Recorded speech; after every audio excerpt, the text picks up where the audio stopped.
Hello and welcome to the ROPESCAST, the independent voice of the Middle East.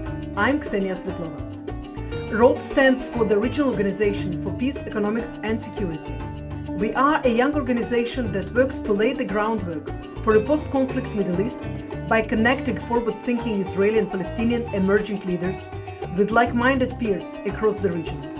We share a holistic vision for the Middle East, where everyone has more to win from conflict resolution and integration than to lose. If you are looking for more information on ROPES, please visit our website, ropes.org. And today I have a privilege to speak with Amira Oron, a top expert on Israel-Egypt relations, a senior diplomat, and a dear friend.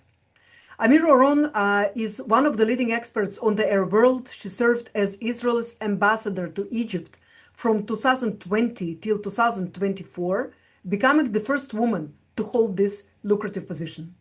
Over a long diplomatic career, she held senior positions in Israeli foreign minister and served in diplomatic posts in Turkey and in European countries, as well as working extensively on Middle Eastern affairs and Israel relations with Arab countries and today.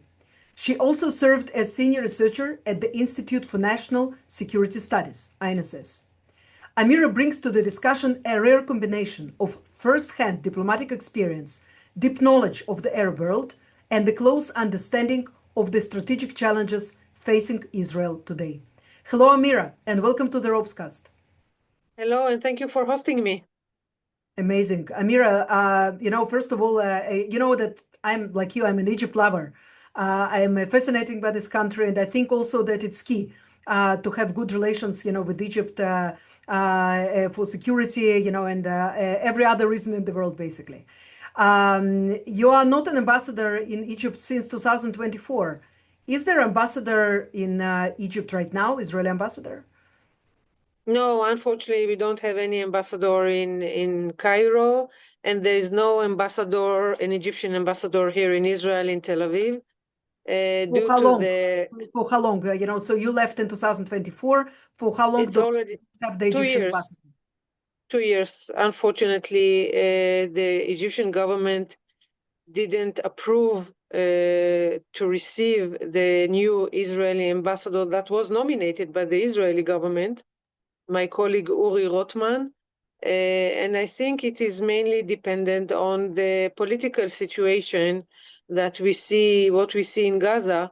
Egypt is looking forward to more progress in any kind of settlement that is already on the table, and I believe we will talk about it later.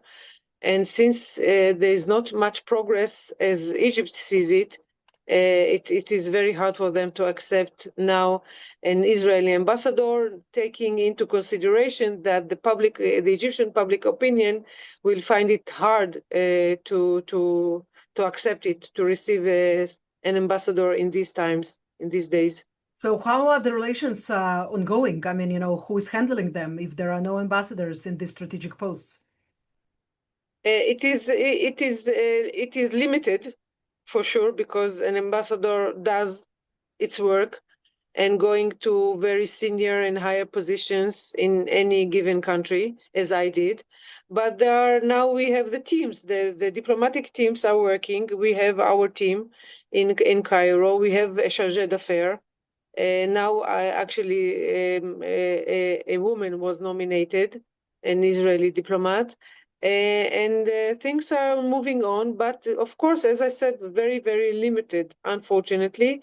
When it comes to the military and security arena, there the coordination and the cooperation continues.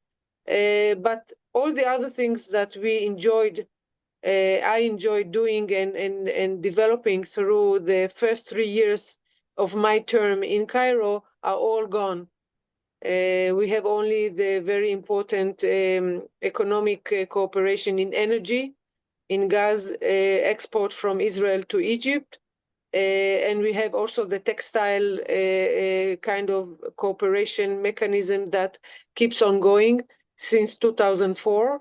But other things that we managed to develop and do some progress, and we achieved some progress, are all gone now, unfortunately. Well, that's really sad, I think, to hear for everybody who is interested in regional cooperation and the thickening of ties between, two strategic countries here in the Middle East. But it seems that Israel and Egypt are drifting further apart also on some other issues. It's not only the bilateral relations, and it's not only the Palestinian issue, whether in Gaza or in the West Bank. If we are looking outside of the frame, of this Israeli-Palestinian frame, then we can find that there is also the issue of Somaliland, and of course also the upcoming new agreement that Egypt is not officially a part of, but it's considered to be one of potential members. I'm talking, of course, about Mecca agreement between Pakistan, Saudi Arabia, and Turkey. So why don't we start with the Somaliland, the easy part, So what went wrong? Because it seems that the direction is really, counter, to each other.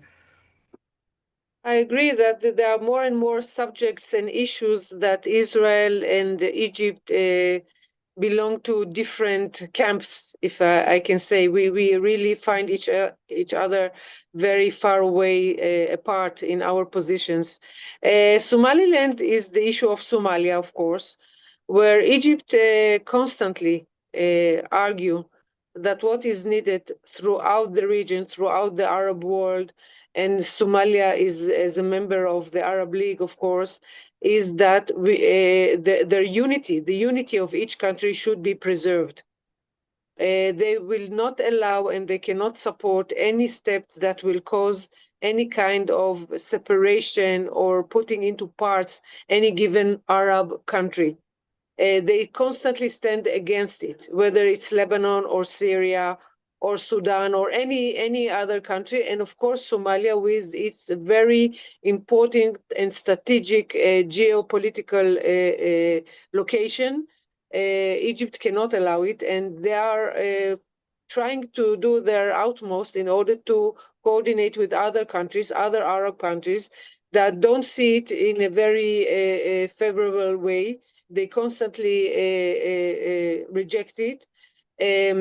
And they wish to make sure that this will not be the beginning of an Israeli policy as they see it, that is because Israeli manages to have to win a military hegemony, therefore Egypt can allow, Israel can allow itself to act freely and then to decide to recognize a part of Somalia or other parts of other Arab countries, which is again totally unacceptable in the Arab point of view and the Egyptian point of view.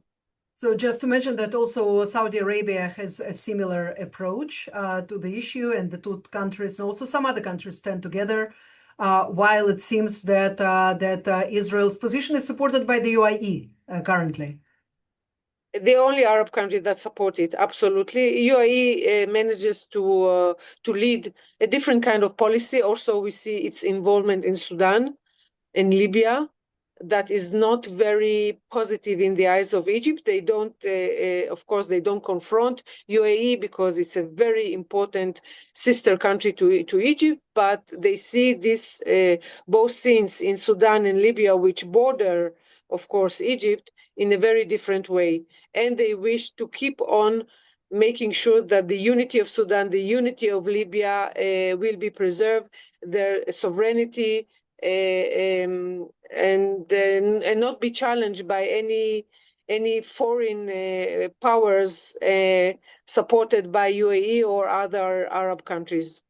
Amira, one can argue about the holy cows, so whether the integrity of certain countries is indeed a holy cow, or if it's something that is hollowed out, because many of these countries are dysfunctional. They are not countries at all, just like Somalia and so on. But leaving this conversation aside, it seems that, once in Israel, there used to be a talk about the moderate Arab countries. I mean, Israel and the Arab moderate countries, they can work together as one camp. But there seems to be wide and very deep divisions between the variety of different Arab moderate countries and different perspective on issues that in the end of the day, you have to decide. So, what is the position that you're taking? This is true, but I think still we have a majority of Arab moderate countries. I think UAE is a bit different, but still very moderate, and actually goes along in many decisions that are taken by the Arab League or even the OIC, the Islamic Countries Organization. And Qatar is a very special case. And we can talk about it, but as we know, Qatar supports the Muslim Brothers, where all the Arab countries, I can say all the Arab countries, reject this ideology, reject this movement, want to limit the ability and the capability of this movement in their own territory. And we saw what is happening now, the designation of the Muslim Brothers as terrorists and so on, because they are considered as destabilizers, and the majority of the Arab world goes along this line. I think Israel should support this camp and try to figure out how to get along and how to make again some kind of rapprochement in our policy towards this important camp of Arab countries, which most of them are our immediate neighbors. So I also wanted to ask you in this regard, you mentioned the word hegemony. So Egypt is afraid that Israel will enlarge its power, and perhaps also, engulf, Egypt somehow, from different directions and so on. Is this talk about hegemony, Israeli hegemony, something that is you encounter often in the Egyptian media, in Arab media, the concern about the growing power of Israel and its plans that might be incompatible with the plans of the Arab world, Arab countries, and so on. Yes, this is true. I followed the Egypt media and the Egyptian analysts, and they talk about it a lot. They see the Israeli policy of hegemonic kind. Israel, thanks to its military might, is capable of actually doing whatever it likes on Arab soil. Actually, this is connected to a very sensitive point in the Arab conscience, and of course we see it also in Egypt, where now it is understood that the Arab world is facing a very weak phase in its existence, in its politics, where three non-Arab countries, let's say two, non-Arab countries are actually fighting, confronting each other on Arab soil. This is something that is unimaginable. I talk about Israel as they see it and about Iran. We can add the US, and from time to time, now less, but the talk was also about Turkey. But now Turkey finds its way to really get along with all the Arab countries and made all the efforts in order to take down tensions that were in the past, and to lift and raise its coordination, cooperation, and understanding with Arab countries. We saw the rapprochement with Egypt a year and 2 years ago. So I put aside Turkey, but Iran and Israel is our major source of tension, of instability, and everything it takes place on Arab soil, whether it's Syria, Lebanon, Gaza, the West Bank, and other countries. So, and they see that Israel is conducting this kind of policy in order to enforce its will, its policy on Arab neighbors. And of course, they are watching and trying to analyze the political leadership in Israel these days, I mean, with this current government, and what is happening, of course, in the Palestinian territory. So everything comes about together, saying to themselves, this is the Israeli hegemony. They are supported by the US administration, by President Trump, and therefore we have to take actions in order to be prepared for this kind of policy that probably Israel will continue and conduct. You know, Amira, I remember from my days as a student in the Hebrew University in the Middle Eastern department in the mid-90s, late 90s, I was exploring the Egyptian media, and there were a lot of mentioning of various conspiracy theories of what is the Israeli flag, it's the ambition to get to Nile and Prat, and so on. And we always dismiss those as well, like rabid anti-Israeli, anti-Semitic, sometimes propaganda. But these days you can actually hear these kind of statements from heads of states and, the top ministers in Israel who are indeed speaking about encroachment and enlarging Israeli territory and so on. How worried do you think the heads of states are in Arab world? They're very worried. They're very worried because, again, they understand the nature of the government, which in their own perspective, it's ideological, religious, militant. And they do believe, as you said, that what we thought as just conspiracies and, just imagination are actually coming into reality. If Israel decides to take control over Arab territories, and no matter what is being said or suggested or negotiated, Israel still wants to control these territories. Let's talk about Syria. While they do listen to what al-Shara is saying, the Syrian president, that he doesn't have any attention or any plan to attack Israel, therefore it is not understood. So, okay, Israel has to secure itself, it is clear, but there are certain lines that were agreed in 74 and everything is known. And how come Israel now violates everything, violates all the understandings? Again, with Lebanon, okay, Hezbollah is very difficult to handle. We have to secure ourselves. I believe the Arab countries, Arab leaders will understand it and support it. But then again, when they hear that there are some people in the Israeli public or Israeli politics that wish to settle down in southern Lebanon or southern Syria, and of course, again and again, we cannot forget what was said about Gaza, then they see in front of their eyes a whole plan, and they cannot say or somebody can deny it, because they see the facts on the ground. That's extremely worrying. Let's switch now to another fact of destabilization in the region, that right now provokes other Arab countries and also threatens Egypt, by the way, and actually fired probably some missiles or drones at Egypt, Iran, and the consequences of the war in Iran for Egypt, because the disruptions that started in late February, when the war just was launched, they didn't end. So there are no hostilities, but the Hormuz Straits are still closed.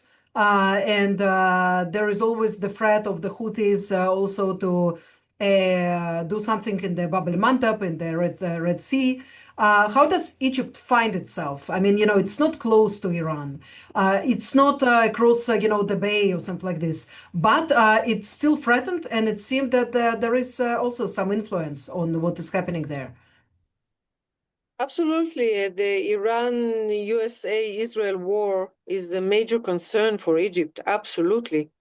I think Egypt is very much affected by it. As you mentioned, first of all, the Suez Canal, what is happening in Bab el-Mandab, and we saw the reduction in volume of transportation in the Suez Canal. When I was there, it was a peak year, 2022. Egypt enjoyed $10 billion of income from the Suez Canal after they improved and enlarged the capability of the canal with very major investment that really gave its fruits back to the to Egypt income. But now we are talking on totally different numbers. They lost 60-70% of income from the Suez Canal, which is a major income to the Egyptian economy. Now we, in 25 or 24, 25, it was already less than $2 billion. So they really lost a lot of money. So this is a major issue, and we have to understand that the Suez Canal is not just a body of water that allows transportation. Around the Suez Canal, Egypt built and developed the Suez Canal Economic Zone. There is an authority that is responsible on that, and they wish to vitalize this whole region as an economic engine for their economy. And we know that the Egyptian economy is not very strong, and they really need a lot of income, a lot of investors to come and invest money over there in this specific region, for example. So it's much more than just going through the Suez Canal. While there is so much tension in the region, investors will not come to invest in Egypt or anywhere in this region, which is a very sensitive. Egypt is a very sensitive market. The loss of tourism. So Egypt was really affected by this war, and above all, the prices of energy. And Egypt, as a developing country, is very much affected by the energy prices, because then everything becomes very, very expensive. I mean, the cost of transportation, as we said, the cost of production, and it goes immediately to the prices of food. And here it touches directly the Egyptian public. It causes anger, frustration, anxiety. So all in all, this instability in the region, with the political concerns that Egypt do have and do care about its Gulf countries' sisters, it is much too much to handle, and they wish to see this war ending. They wish to make sure that there will not be any escalation, and this conflict will not develop to a bigger regional war that nobody knows how will it end. On that, I will add another sentence which says that they don't wish to see Iran getting stronger. Of course, they see Iran as a very destabilizer player in the region. They don't agree, and they never will support the Iranian ideology of exporting the revolution and all of that. And we know that the Shah, when he left Iran, he was accepted warmly by Sadat, and he is buried there in Cairo. So there is a big difference between these two countries. But on the other hand, they don't wish to see a weak, making Iran weak, so it will create how would I say, a space for Israel to come along and again to activate its hegemony on the region. Just for the sake of our listeners, I will remind that a few weeks before we recorded this episode, Egyptian port in Damietta was hit by 2 drones. That Iranians never took responsibility for that, but there is a reason to assume that it was Iran-related, perhaps fired by some of its regional proxies. And although no major damage was done, but it was a powerful signal, wasn't it, to the Egyptians? Beware of how you behave yourself and what kind of alliances you are entering to. Absolutely. And again, I think it proved to the Egyptians who are the Iranians. And as you said, they don't like them. There is no full diplomatic relations between both countries, by the way. And they are aware of the Iranian capabilities.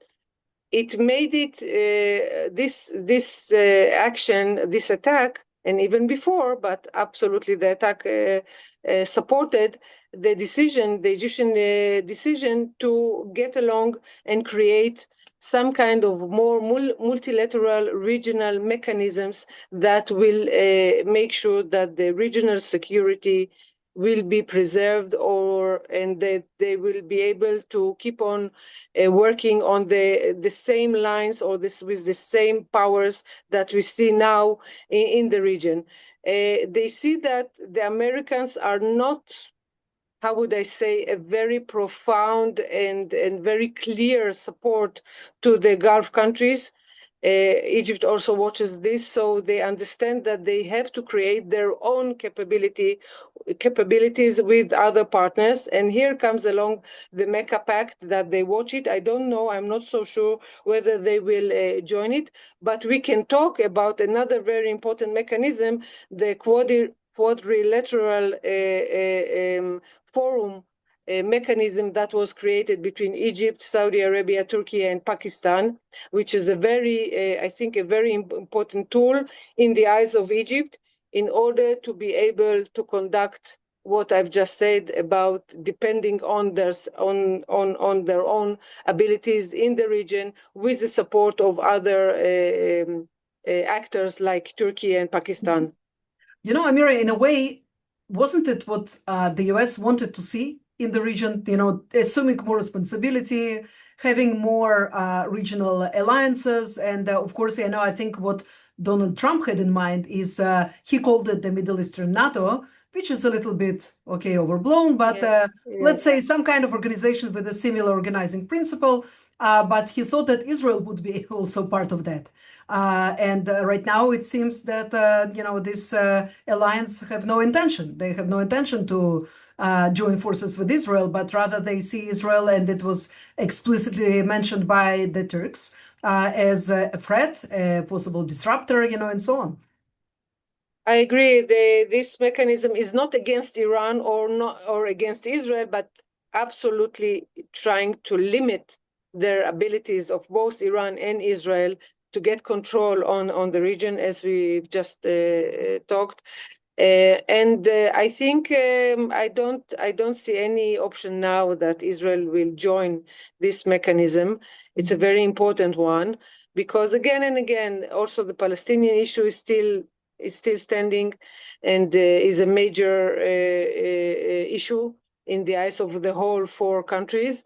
But I think we would like to see that the Americans will give their support to this mechanism, because as long as these countries, and definitely Saudi Arabia and Egypt, are still holding very close and intimate even connection and contacts with Washington, it is extremely important also for Israel, because again, there is a possibility that we will see by the end of the day ourselves in the same camp with these Arab countries. You know, Amira, it's really hard to predict anything, especially the future, as they say. But nevertheless, you know, I have to ask you because, you know history, you know the history of alliances of various kind in the Middle East. Do you really see a possibility in which, for example, Saudi Arabia being attacked again, you know, God forbid, but if it happened by Iran, and then, for example, Turkey is rushing to its aid and deploying, for example, soldiers or attacking Iran together, you know, with the Saudis. The Pakistanis are actually deployed in Saudi Arabia before the war with Iran, and there is more of them right now. But will Pakistan, for example, you know, make some other move in this regard? You know, how feasible is this? You know, when we look around, we have to understand that we are talking about countries, very big countries. Each one of them is a major player in its own region. So therefore, they have so many calculations before they go into action. This is why actually Egypt I think, will not join the Mecca Pact. But going back to Pakistan or Turkey, I think they will have to calculate so many dimensions or issues to take really into deep consideration before they will take any action. Turkey is is immediate neighbor to Iran. They do have diplomatic relations. They enjoy economic cooperation, even in energy. So it is not very easy to take a decision to act militarily against your neighbor. But I believe they will find other ways, other tools, in order to show that they are standing along with Saudi Arabia in case Riyadh will be attacked. And maybe it will deter Tehran because I believe Iran, even though they are being pushed more and more to the wall, to the corner, they have also considerations, and they are, by the end of the day, they are acting like a state. This is not a guerrilla or a terror organization, so they have to take into consideration other aspects of their policy. So I believe it works both sides, on both ways. Yeah, that's an excellent thought. Whether this mega pact will indeed increase deterrence that right now is non-existent, but we will see that, I think, in the next few months how things will develop. Amira, so we drifted away a little bit, beyond the Persian Gulf to Asia and Pakistan and so on. And I wanted to bring you back to also discuss the Palestinian issue. Because if we are speaking about specifically Gaza, then Egypt, first of all, it's the only other immediate neighbor of Gaza. They share a border, and Egyptians control this border, the Rafah border.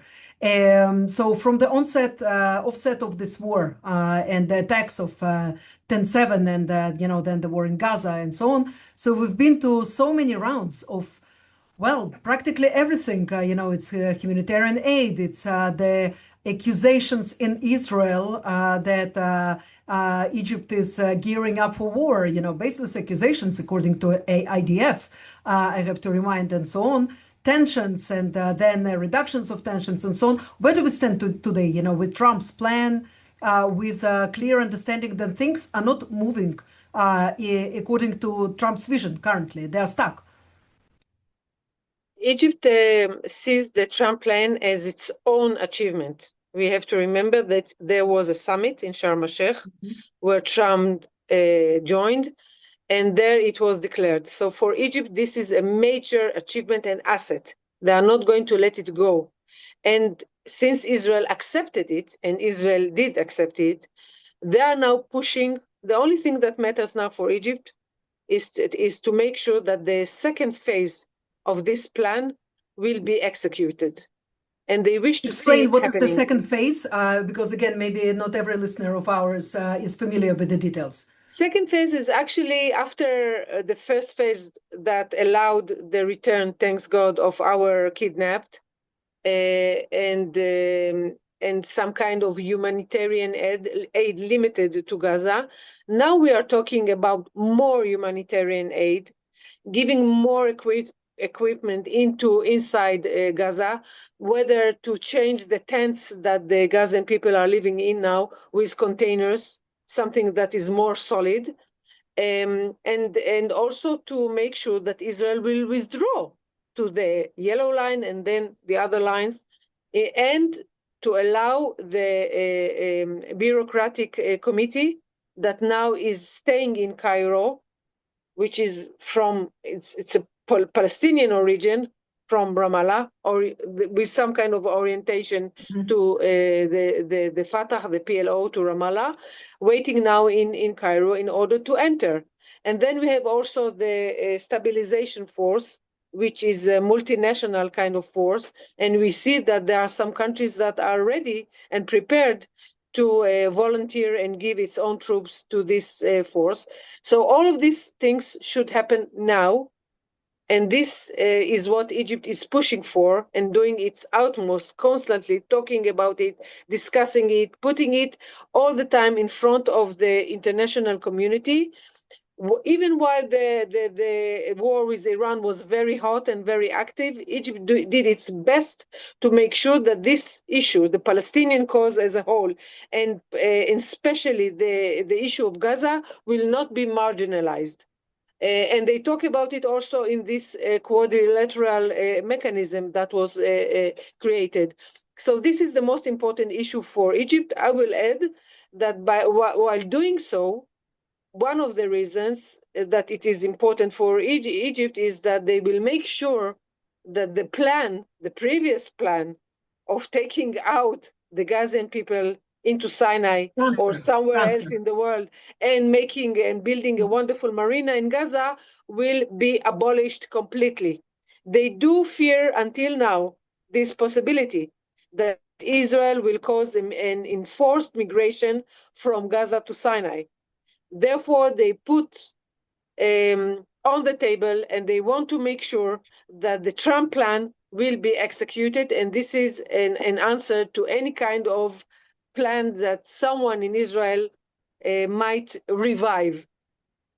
Well, we do still hear some of the ministers in Netanyahu's government, mulling this thought. So, but the question is, of course, what will happen during the elections, and after the elections, what kind of government will be created here, and how it will affect everything.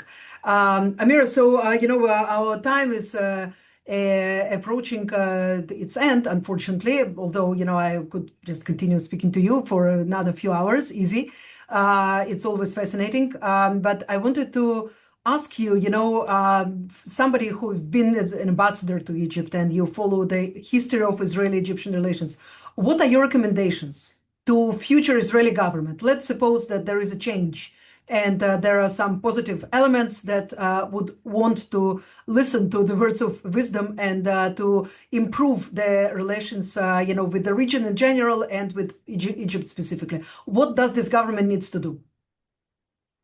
I think the number one step, I think we should again and again declare officially or in meetings or in every way possible our commitment to the peace agreement and to the peace relations. It exists now, but it should be declared, whether in an interview, whether in a declaration. There are many ways to do it. This is number one. So the Egyptian public, the Egyptian government, the Arab world will hear it. This is the first thing. Second thing, we have to take down from the table this option of forced migration from Gaza.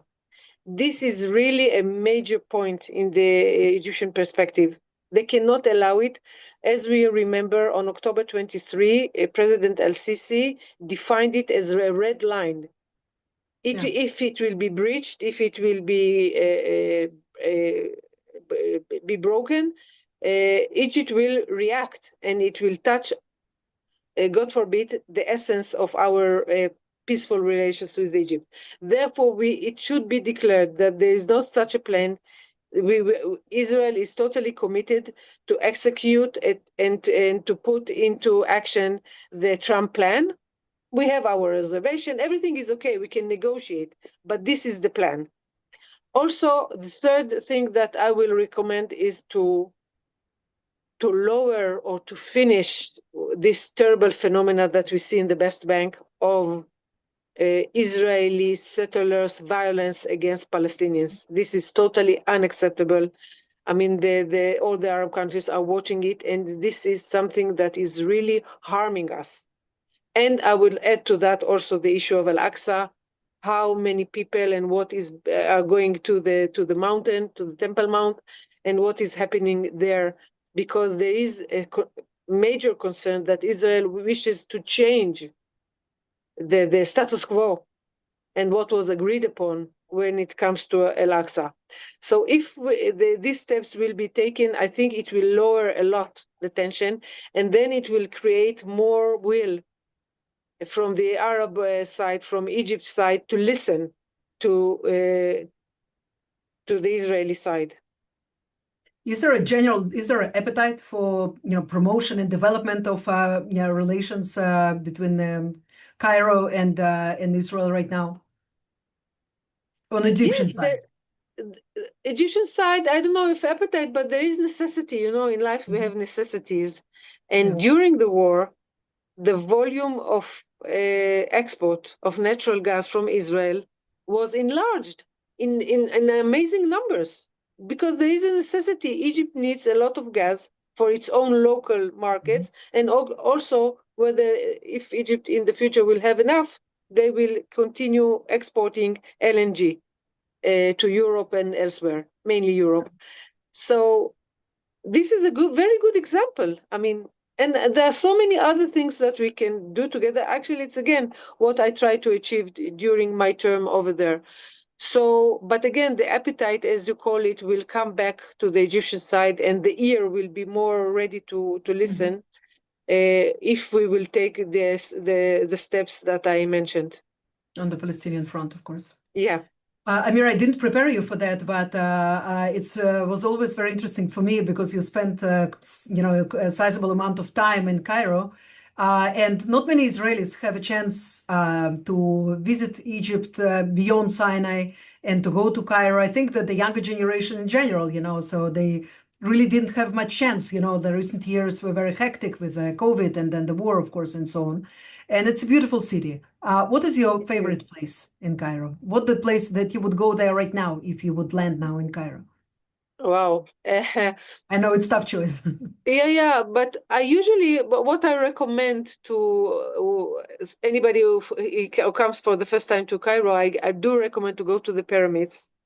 But Mm. there is a trick here. If you go to the pyramids, you go also have to go from behind, and there is a wonderful lounge, a cafe that there you can see that there are not just three pyramids. Actually, there are nine, three big ones and then six small ones. And only if you go from the back of the three big ones and sitting on this lounge, you can see that attached to it, there is a very special site for me that I will always I cherish, which is Mina House, Mhm. where the talks between Sadat and Begin Historical. took place. So, and it's a beautiful hotel. It's a beautiful kind of resort, a very green place that you really can enjoy yourself over there. So this is my first recommendation. But there are so many, as you said, it's a marvelous, marvelous city where some you can enjoy for several days and really learn a lot about history, about religion, about cultures. It's a really major civilization, Egypt. So there's so much to see. I hope we will be able to go back and more tourists will come because, again, in the good days, Mhm. 700,000 Israelis visited Sinai, but around 50,000 Israelis came to Cairo and Egypt, not just to Sinai, across the canal, if we can say so. I hope we will be able to go back to these days, Inshallah. inshallah. Inshallah. I really hope that this will happen. Dear Amira, thank you so very much for being with us today. Thank you. It was a pleasure. You've been listening to the ROPESCAST, the independent voice of the Middle East. Our guest today was a senior Israeli diplomat and an expert on the Middle East, Amira Oron. We hope that you enjoyed this episode. Please subscribe and follow us on ropes.org and all of our social networks, Spotify, and other platforms. And if you like our work, please consider making a tax-deductible donation on our website. I am Ksenia Svetlova. Shalom and salam.